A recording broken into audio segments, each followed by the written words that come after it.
ആശുപത്രിയിലേക്കും 2 പേരെ Thrissur medical college ആശുപത്രിയിലേക്കും മാറ്റി.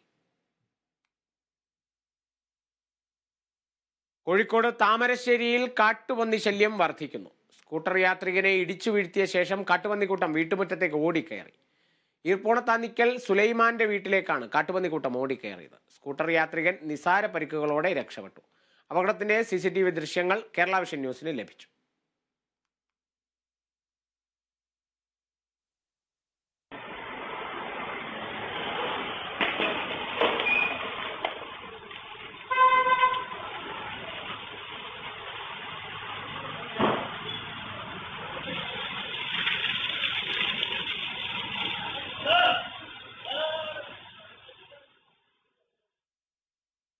Kozhikode Malabar botanical garden പരിസരത്ത് തെരുവുനായ ശല്യം രൂക്ഷമായി. സ്കൂൾ കുട്ടികളെ അടക്കം തുരത്തുന്നത് ഇവിടെ തുടർക്കഥയാണെങ്കിലും അധികൃതർ ഒരു ഇടപെടലും നടത്തുന്നില്ലെന്നാണ് നാട്ടുകാർ പറയുന്നത്.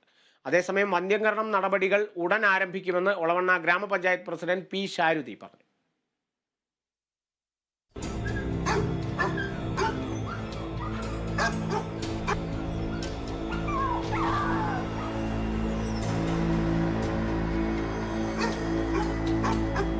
മലബാറിലെ പ്രധാന വിനോദസഞ്ചാര കേന്ദ്രങ്ങളിലൊന്നായ മലബാർ